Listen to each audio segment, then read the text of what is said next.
A very very good morning to all of you, and this is your प्यारा सा channel love you chemistry and myself R K Rajput.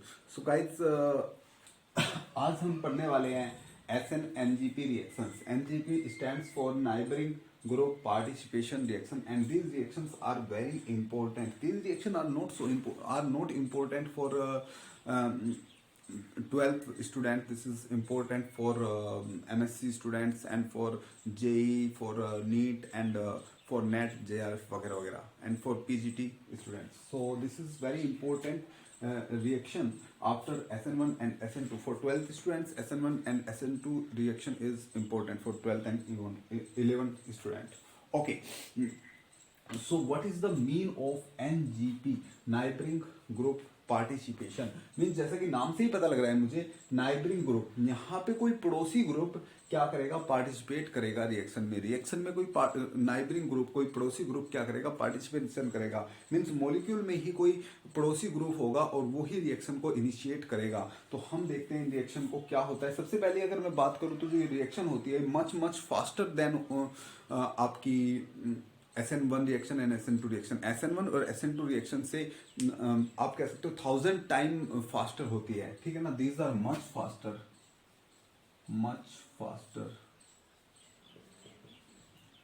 Then SN1 and SN2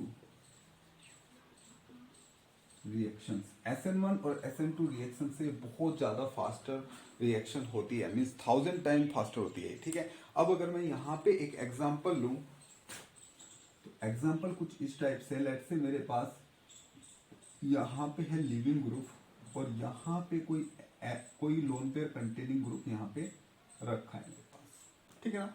आप देख रहे हो जिस carbon के ऊपर लिविंग ग्रुप है उस कार्बन को मैं अल्फा कार्बन अगर बोलूं तो उससे नेक्स्ट वाले कार्बन यानी कि बीटा कार्बन पे क्या लगा हुआ है, एक लोन पेयर कंटेनिंग ग्रुप लगा है. तो इसमें होगा क्या, यहां पे आपका कोई न्यूक्लियोफाइल रखा होगा. ठीक है ना. कोई रिएजेंट होगा यहाँ पे, रिएजेंट.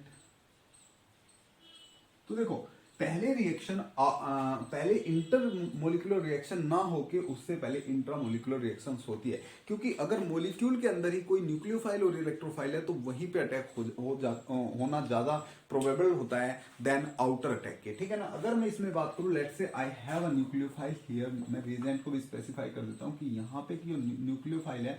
अब आप क्या होगी, this is the nucleophile and this is the electrophilic centre, क्योंकि यहाँ पे लिविंग ग्रुप लगा है. This is the electrophilic centre, तो यहाँ पे अटैक करेगा, लिविंग ग्रुप बाहर निकल जाएगा. लेकिन मैं उससे पहले कहता हूं आपको मॉलिक्यूल के अंदर ही देख लेना चाहिए कि यहाँ पे इंट्रा अटैक की कोई पॉसिबिलिटी है क्या. अगर इंट्रा अटैक की कोई पॉसिबिलिटी है तो पहले इंट्रा मोलिकुलर रिएक्शन होती है, क्योंकि intramolecular reaction are much faster than intermolecular reaction. तो सबसे पहले क्या होगा, यहीं पे आप देखो ये इलेक्ट्रोफिलिक सेंटर है और यहाँ पे न्यूक्लियोफाइल है. तो सबसे पहले इंट्रामोलिकुलर रिएक्शन में क्या होगा, ये यहाँ पे अटैक करेगा और लिविंग ग्रुप बाहर जाएगा और यहाँ पे कुछ इस टाइप से आपका बन जाएगा. बोलो समझ में आ रहा है. वो ये अगर आप बात करो तो आपने एडिशन रिएक्शन में पहले पढ़ रखा है. ये जो होता है वो होता है नॉन क्लासिकल कार्बोकेटायन.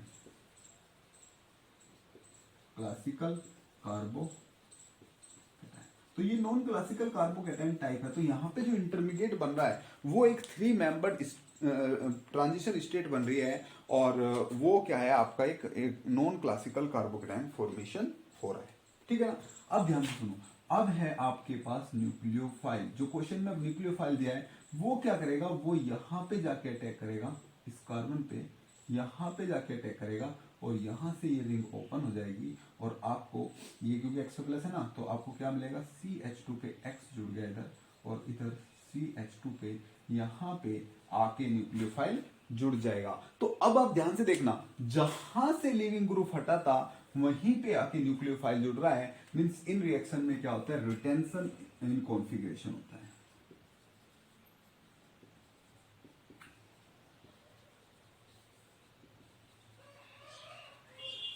कॉन्फिगरेशन में रिटेंशन होता है. क्या क्या होता है, रिटेंशन इन कॉन्फिगरेशन होता है. बोलो समझ में आ रहा है. मींस जैसे कि SN2 रिएक्शन में इन्वर्जन होता था, जैसे कि SN2 रिएक्शन में इन्वर्जन होता था, यहाँ पे इन्वर्जन नहीं होता है, यहाँ पे रिटेंशन होता है। क्योंकि पहले यहाँ पे इंट्रा अटैक होगा तो इस साइड ये बनेगा। अब इस साइड से अटैक तो लगेगा नहीं, क्योंकि इस साइड तो ऑक्यूपाई है पहले से, तो अटैक लगेगा इस साइड से, बैक साइड से आके। और इधर से अगर अटैक लगेगा तो जिधर से लिविंग ग्रुप निकला था उधर पे अटैक लग रहा है, मीन्स रिटेंशन इन कॉन्फिग्रेशन होगा। बोलो समझ में आ रहा है? ठीक है ना। अब ध्यान से देखो, अब यहां पे आपका जो ये लोन पेयर कंटेनिंग स्पीसीज थी और ये जो लिविंग ग्रुप था, ये दोनों क्या होने चाहिए, एक दूसरे के एंटी होने चाहिए। मीन्स मैं कह सकता हूं the loan pair containing species, the loan pair containing species and leaving group both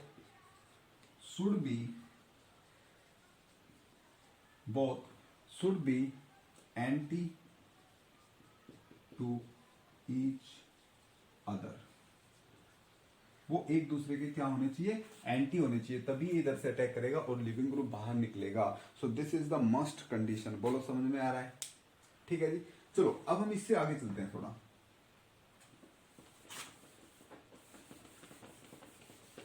pause करके आप नोट कर लेना, इससे आगे चलते हैं।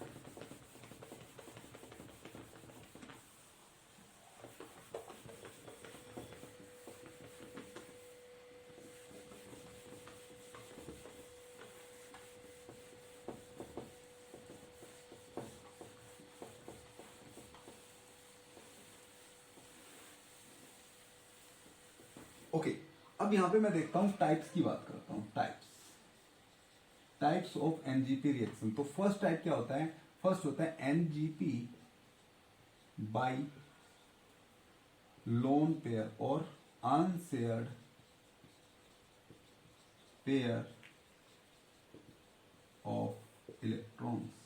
मीन्स इलेक्ट्रॉन जो अनशेयर्ड पेयर ऑफ इलेक्ट्रॉन्स होते हैं वहां वे क्या करते हैं, यहाँ पे एनजीपी की फॉर्म में एग्जिस्ट करते हैं, मीन्स एनजीपी करते हैं। तो मैं कह रहा हूं जैसे कि अभी इस लास्ट क्वेश्चन में मैंने क्या किया था, यहाँ पे जो एनजीपी हुआ था वो क्या हुआ था, लोन पेयर कंटेनिंग कंपाउंड के कारण हुआ था। तो इस टाइप के जो एग्जांपल्स होते हैं वो भी एनजीपी, मीन्स एनजीपी यहाँ पे लोन पेयर के कारण भी हो सकती है। और मैंने क्या कहा था, जो लोन पेयर कंटेनिंग जो ग्रुप होगा और जो आपका लिविंग ग्रुप होगा दोनों क्या होने चाहिए, एक दूसरे के एंटी पेरिप्लेनर होने चाहिए, एंटी होने चाहिए। बोलो समझ में आ रहा है?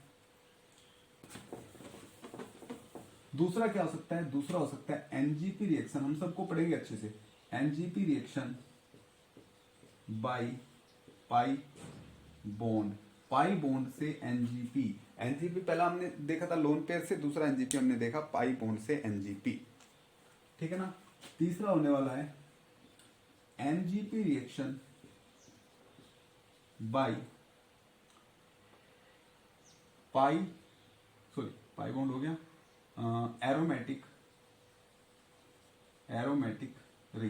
एरोमेटिक रिंग से पाई एनजीपी। ठीक है ना। फोर्थ आपका हो सकता है NGP by cyclopropyl ring. Cyclopropyl ring भी क्या दे सकती है, एनजीपी दे सकती है। बोलो समझ में आ रहा है? ठीक है ना। And last one is NGP by sigma bond. NGP sigma bond से भी हो सकता है। अब आप ध्यान से सोचो, अब अगर मैं बात करूं पाई बॉन्ड से एनजीपी, मुझे समझ में आ रहा है, हम एक एक को अच्छे से समझेंगे। ठीक है ना। अगर मैं एनजीपी की बात करूं, साइक्लोप्रोपाइल रिंग एनजीपी क्यों करेगी, क्या रीजन रहा होगा? तो देखो जो साइक्लोप्रोपाइल रिंग होती है वो स्ट्रेन रिंग होती है। ठीक है ना। तो जब वो ओपन होगी तो स्ट्रेन रिलीज होगा, तो ये भी एनजीपी शो करती है, सिग्मा बॉन्ड भी एनजीपी शो करते हैं। क्या जरूरत पड़ी थी कि सिग्मा बॉन्ड भी एनजीपी शो करते हैं? तो वहां पे सिग्मा बॉन्ड एनजीपी शो करते हैं जहां पे स्ट्रेन होता है उन सिग्मा बॉन्ड में। अगर वो सिग्मा बॉन्ड वहां से टूट जाए और स्ट्रेन रिलीज हो जाए, मींस स्टेबिलिटी आ जाए, तो वहां पे सिग्मा बॉन्ड भी एनजीपी शो करेगा। बोलो समझ में आ रहा है? ये 5 टाइप के एनजीपी हमें पढ़ने हैं। ओके, तो अब हम यहाँ पे कुछ ऐसे ग्रुप देख लेते हैं, कुछ लोन पेयर कंटेनिंग ग्रुप देख लेते हैं जो एनजीपी शो कर सकते हैं। तो हम यहाँ पे अगर एल्कोक्साइड ओ आर ग्रुप की अगर बात करें, ओ आर ग्रुप, ठीक है ना, तो ये आपका क्या दिखा सकता है, इथोक्साइड ग्रुप है, ये आपका दिखा सकता है क्या, एनजीपी दिखाएगा। ठीक है ना, यहाँ पे क्योंकि ओ के पास लोन पेयर है। ओ एसी ग्रुप भी आपका क्या दिखा सकता है, एनजीपी दिखाएगा। ठीक है, बी आर भी आपका एनजीपी दिखाएगा, आई भी एनजीपी दिखाएगा, एस आर थायो इथर जो ग्रुप है वो भी एनजीपी दिखाएगा, ओ एच जो एल्कोहल ग्रुप है इसमें ओ एनजीपी दिखाएगा, एस आर जो थायोल ग्रुप है ये भी एनजीपी दिखाएगा और ये ग्रुप भी एनजीपी दिखाएगा। ठीक है ना, तो ये सारे ग्रुप क्या करेंगे, यहाँ पे जो कीटोन ग्रुप है ये सारे ग्रुप यहाँ पे क्या करेंगे, एनजीपी शो करेंगे। बोलो समझ में आ रहा है? हाँ जी, एनजीपी समझ में आ रहा है आप लोगों को? अब अगर मैं यहाँ पे क्वेश्चन लूँ,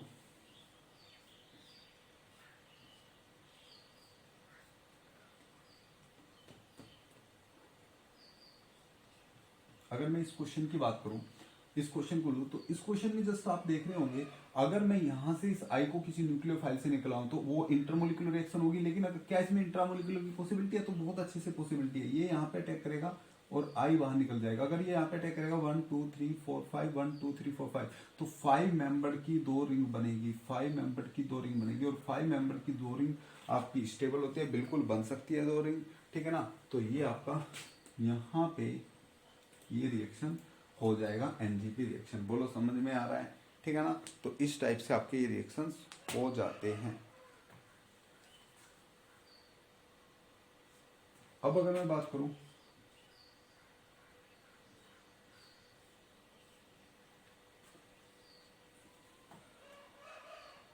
यहां पे मैं ले लेता हूं ओ एम ई और यहां पे ले लेता हूं ओ टी एस। देखो ये क्या है, लिविंग ग्रुप लगा हुआ है, ये क्या है O M E. O M E में ओ के पास क्या होता है, लोन पेयर, ये यहाँ पे अटैक करेगा, ओ टी एस बाहर निकलेगा, तो यहाँ पे क्या है, एनजीपी है। बोलो समझ में आ रहा है? एनजीपी है। अगर मैं यहीं पे ओटीएस ले लूं और इधर कोई ऐसा लोन पेयर कंटेनिंग ग्रुप ना लूं, तो इसमें कोई भी एनजीपी नहीं है, इसमें एनजीपी नहीं है, जबकि इसमें एनजीपी है। बोलो एनजीपी शो करेगा ना, यहाँ पे कोई भी एनजीपी शो नहीं हो रही है। बोलो समझ में आ रहा है? अब अगर मैं रेट की बात करूं, इन दोनों रिएक्शन के रेट की बात करूं, तो यहाँ पे या तो SN1 होगा SN2 होगा, तो एनजीपी इसमें होगा तो इसका रेट क्या होगा, SN1 SN2 से ज्यादा होगा। बोलो समझ में आ रहा है? चलो और क्वेश्चन देख लेते हैं।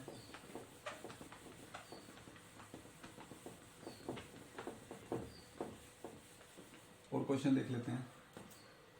Let's say I have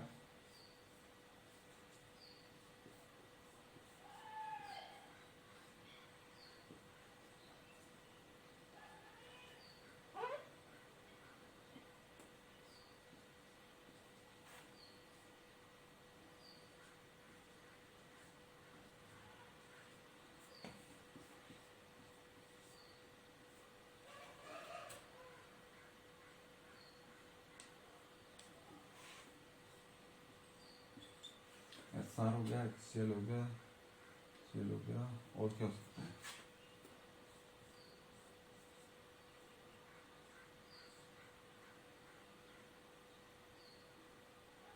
okay, ये 3 कंपाउंड्स यहाँ पे है, फर्स्ट सेकंड थर्ड। पहले तो आपको देखना है क्या यहाँ पे एनजीपी होएगा, क्या यहाँ पे एनजीपी होगा, तो आप कहोगे जी बिल्कुल यहाँ पे एनजीपी होगा। यहाँ पे एस है हमारे पास, ये एस के पास लोन पे है, ये यहाँ पे करेगा, सीएल बाहर जाएगा।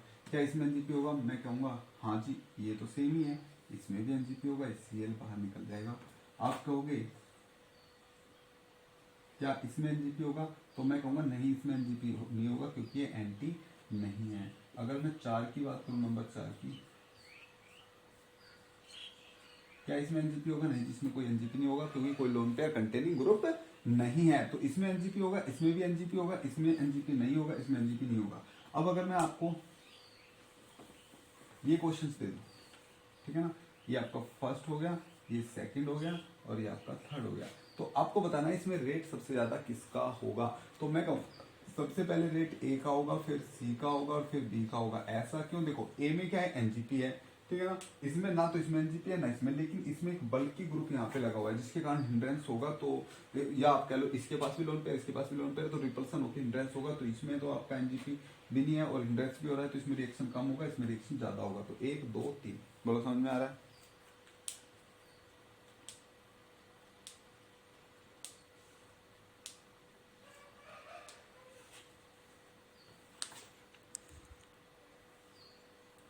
ओके,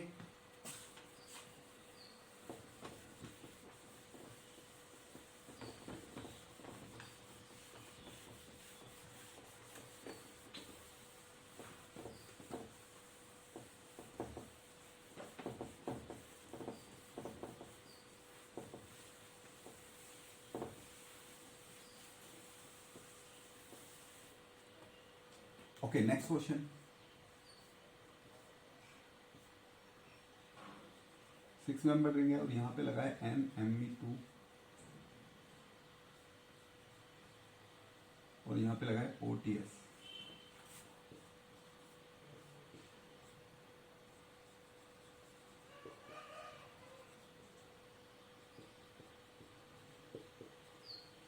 OTS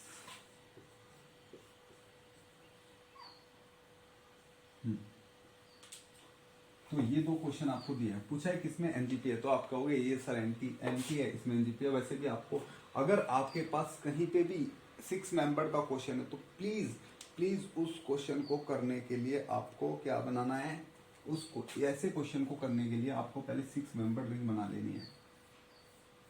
किसमें? चेयर फॉर्म में। पहले इसको चेयर फॉर्म में, जब भी आपके पास स्टूडियो के साथ कभी भी 6 मेंबर रिंग का क्वेश्चन आए तो आपको हमेशा चेयर फॉर्म में कन्वर्ट कर लेना है, क्योंकि चेयर फॉर्म में कन्वर्ट करके आप क्वेश्चन को ठीक कर सकते हो।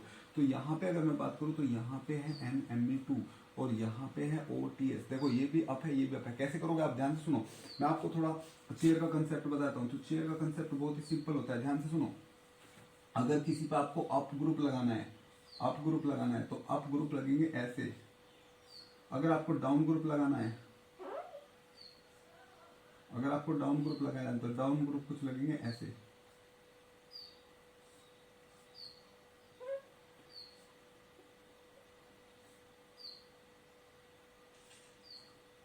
ठीक है ना? डाउन ग्रुप लगेंगे कुछ ऐसे और ये हो गया आपका अप। यहाँ पे दिखा रहा हूँ। तो देखो ये होते हैं up group, up up up up up up, ये सब अप है। अगर मैं डाउन की बात करूँ तो ये डाउन होगा, ये डाउन होगा, ये भी डाउन होगा, ये डाउन होगा, ये भी डाउन होगा और ये भी डाउन होगा।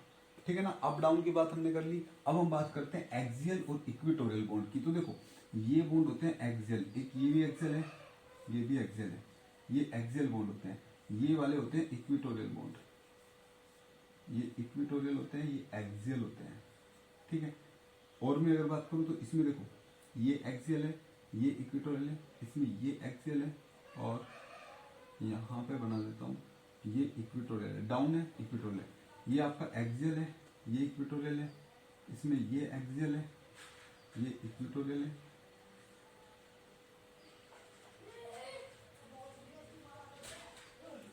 ठीक है? इसमें बात करूँ तो ये एक्सियल है और यहाँ तो बनेगा ही। ठीक है ना? तो आपको एक्सियल इक्वेटोरियल अप डाउन समझ में आ रहे होंगे। अब जैसे कि अगर मुझे अब इस स्ट्रक्चर को बनाना है, इस स्ट्रक्चर को यहाँ पे बनाना है, तो ध्यान से सुनो। पहले आपको एक NMe लगाना है और NMe आपको अप लगाना है। तो ये लगा दो NMe2 अप। बोलो समझ में आ रहा है? NMe2 अप लगा दिया। अब इससे नेक्स्ट कार्बन पे OTS लगाए डाउन, तो OTS को लगा दो डाउन। बोलो समझ में आ रहा है? सॉरी, OTS भी अप ही लगाना है, OTS को लगा दो अप। OTS। ठीक है? अब मुझे देखना है क्या NGP है, तो मैं देखूंगा, देखो इसका जो एंटी बॉन्डिंग होगा वो कहीं पे यहाँ पे होगा। क्या ये इसके एंटी रखा है? नहीं जी, ये दोनों तो सेम साइड रखे हैं, तो एंटी नहीं है, तो इसमें नो NGP, कोई NGP नहीं होगी। बोलो समझ में आ रहा है? यहाँ पे कोई भी NGP नहीं होगी। ये 6 मेंबर रिंग का कंसेप्ट होता है। ठीक है ना? हिस्ट्री केमिस्ट्री बहुत अच्छे से पढ़ते हैं मैंने। नेक्स्ट की बात करूं तो ध्यान से देखो, इस पे NMe2 ऊपर है, NMe2 ऊपर है और OTS नीचे है। ठीक है ना? तो OTS का एंटी बॉन्डिंग कहीं पे यहाँ पे होगा और ये आपका लोन पे रखा है, यहाँ पे अटैक करेगा, OTS बाहर जाएगा, तो आपको कुछ इस टाइप का कंपाउंड मिल जाएगा। सॉरी, कुछ इस टाइप का आपको कंपाउंड मिल जाएगा। तो ये क्या हो रहा है यहाँ पे आपका NGP हो रहा है। इसमें NGP है, इसमें NGP नहीं है, तो इसका रेट ज्यादा होगा, इसका रेट कम होगा। बोलो समझ में आ रहा है? ठीक है ना? तो ये था NGP by lone pair containing species और NGP बाय लोन पेयर और NGP by unshared pair of electron, unshared pair of electron से NGP रिएक्शन था ये। ठीक है ना? बोलो समझ में आ रहा है?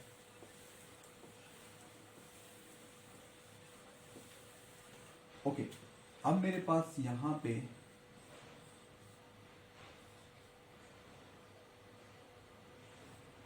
मैं लेता हूं NGP by pi bond. Pi bond से NGP की बात हम कर लेते हैं। क्या कर लेते हैं? पाई बॉन्ड से एनजीपी की बात हम कर लेते हैं।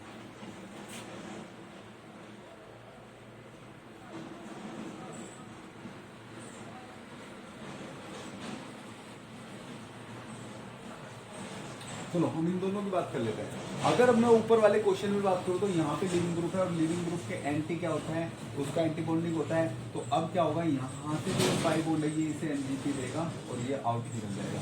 लेकिन इसमें एंटी है, यहाँ पे किसी का भी एनजीपी है तो नहीं है, तो इसमें एनजीपी नहीं होगा, इसमें एनजीपी होगा और ये आपका कुछ इस टाइप से इंट्रैक्शन हो जाएगा और यहाँ से लिविंग ग्रुप बाहर निकल जाएगा। बोलो समझ में आ रहा है? ठीक है जी। तो एनजीपी बाई पाई बॉन्ड आप लोगों को समझ में आया होगा। ठीक है, इसमें क्वेश्चन कर लेते हैं हम।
तो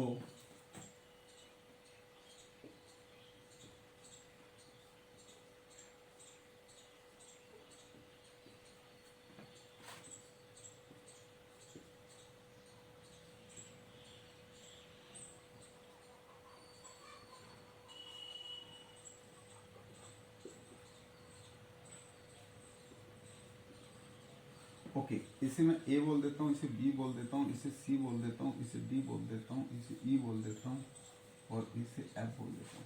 अब यहाँ पे हमें देखना है रेट ऑफ रिएक्शन किस में ज्यादा होगा। तो मुझे देखनी है किस में पहले एनजीपी है। तो देखो इसमें लिविंग ग्रुप यहाँ पे है तो इसका एंटी बॉन्डिंग यहाँ पे होगा, तो पाई बॉन्ड का एनजीपी हो रहा है इसमें, बहुत अच्छा पाई बॉन्ड का एनजीपी इसमें हो रहा है। क्या इसमें एनजीपी हो रहा है? ये एंटी बॉन्डिंग है, यहाँ पे भी एनजीपी हो रहा है, सही बात है। इसमें एंटी बॉन्डिंग यहाँ पे है, यहाँ पे भी एनजीपी हो रहा है, सही बात है। इसमें एंटी बॉन्डिंग यहाँ पे है, यहाँ पे भी एनजीपी हो रहा है, सही बात है। इसमें एंटी बॉन्डिंग यहाँ पे एनजीपी यहाँ पे हो रहा है, सही बात है। लेकिन इसका एंटी बॉन्डिंग इधर है, यहाँ पे कोई एनजीपी नहीं होगा, तो सबसे कम रेट तो जी एफ का होगा। अब हम बात कर लेते हैं सबसे ज्यादा रेट की। तो ध्यान से सुनो, इसमें दो CF3 ग्रुप लगे हैं, दो CF3, और CF3 ग्रुप क्या करते हैं, इलेक्ट्रॉन खींचते हैं। ठीक है, तो इस वाले में इलेक्ट्रॉन डेंसिटी कम है, बहुत कम इलेक्ट्रॉन डेंसिटी है, तो इसका तो रेट कम होने वाला ही है। तो ए को ले लो यहाँ पे। इससे बाद में अगर मैं बात करूँ, देखो CH3 और यहाँ पे लगा CF3, तो इससे बाद में लगा बी पे। अगर मैं बात करूँ 1 2 3 इनकी बात करूँ तो देखो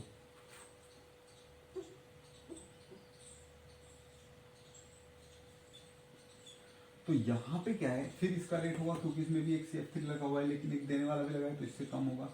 फिर होगा ई, और फिर आपका जो इससे ज्यादा होगा इन दोनों में इसका होगा डी, और सबसे ज्यादा होगा सी का। बोलो समझ में आ रहा है? क्योंकि सी पे दो प्लस आई फैक्ट लगे, यहाँ पे दो प्लस आई फैक्ट लगे हैं, तो प्लस आई लगे हैं, तो प्लस आई क्या करेंगे, यहाँ पे इलेक्ट्रॉन डेंसिटी बढ़ाएंगे, इलेक्ट्रॉन डेंसिटी बढ़ाएंगे, तो सबसे ज्यादा तो इसका ही होगा, दो लगे हैं। इसमें एक लगाए देने वाला, फिर इसमें होगा, फिर इसमें चले, इसमें इसके साथ एक लगाए, इसमें होगा, फिर इसमें होगा, फिर इसमें होगा, और हाँ सबसे बाद में किसमें होगा, सबसे बाद में होगा एफ में। क्यों? क्योंकि एफ में एनजीपी प्रेजेंट ही नहीं है, एफ में एनजीपी प्रेजेंट ही नहीं है। बोलो क्वेश्चन समझ में आया? क्वेश्चन काफी अच्छा है जी, आप देख लेना एक बार से। ओके भाई, रफ कर दूं इसे?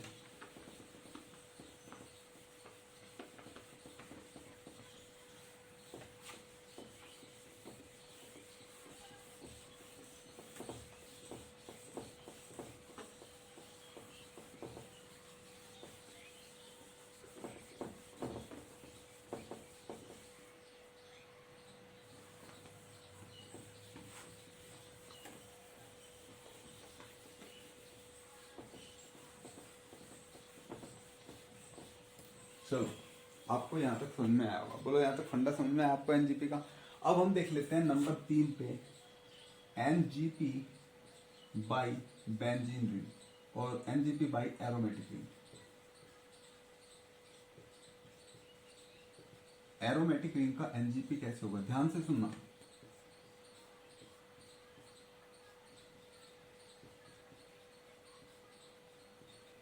देखो अगर अब मेरे पास इस टाइप का कंपाउंड है, यहाँ पे देख रहे हो आप एक एरोमेटिक रिंग है और एरोमेटिक से आगे CH2 लगाए, फिर CH2 लगाए, फिर लिविंग ग्रुप लगाए। अब अगर मैं बात करूं इस लिविंग ग्रुप की, तो देखो ध्यान से, इस लिविंग ग्रुप पे आपको यहाँ पे ये पाई बॉन्ड दिख रहा है, तो ये क्या करेगा, जो ये पाई बॉन्ड है वो इस CH2 पे अटैक करेगा और लिविंग ग्रुप बाहर निकलेगा, तो कुछ इस टाइप का चीज बनेगा।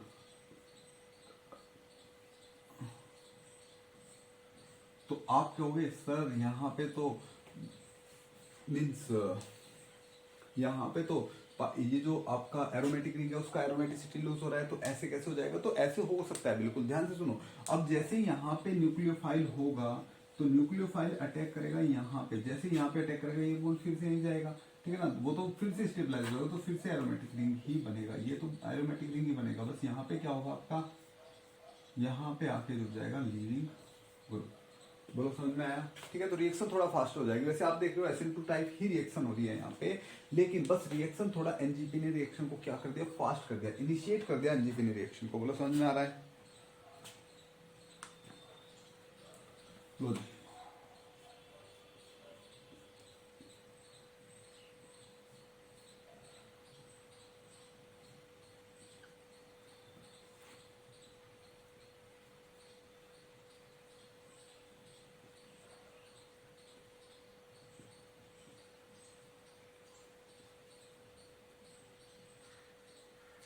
ये कुछ टाइप से है, लाइट से मेरे पास ये सबस्ट्रेट है और यहाँ पे लिख दिया CH3CO, ये मेरे पास न्यूक्लियोफाइल है।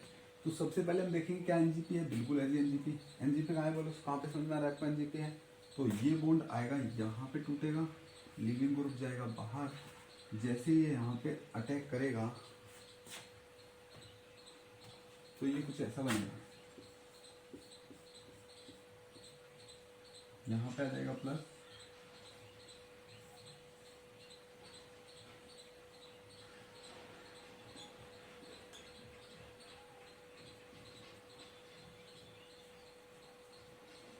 कुछ ऐसे होगा। अब क्या होगा फिर, अब आएगा आपके पास न्यूक्लियोफाइल। हाँ जी, टेल मी, न्यूक्लियोफाइल कहाँ पे अटैक करेगा, बोलो न्यूक्लियोफाइल अटैक कहाँ पे करेगा, यहीं पे करेगा और यहाँ से बॉन्ड फिर से यहाँ पे जाएगा, तो बनेगा क्या,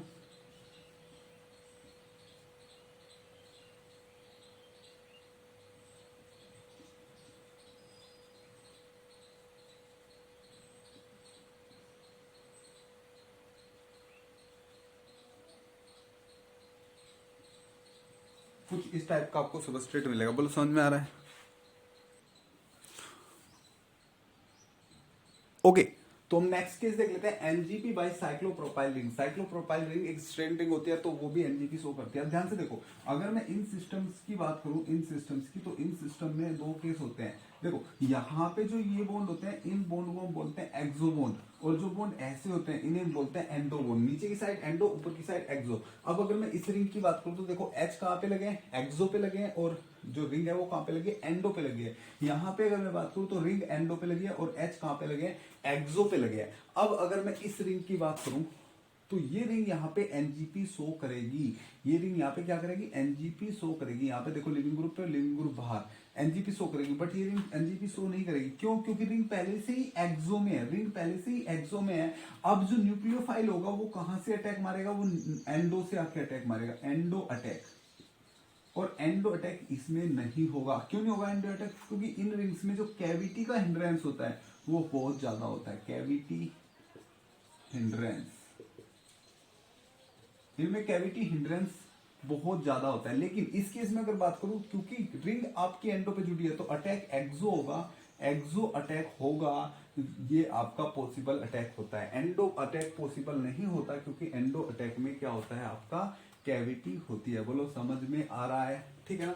अब हम बात कर लेते हैं next case, last case, NGP by sigma bond. अगर मैं इस केस की बात करूं तो देखो यहाँ पे क्या जुड़ा है, लिविंग ग्रुप जुड़ा है। अगर मैं देखूं इस सिग्मा बॉन्ड से मैं यहाँ पे एनजीपी कराऊं तो ये लिविंग ग्रुप बाहर निकल जाएगा और आपको कुछ ऐसा केस आपको यहाँ पे देखने को मिलेगा।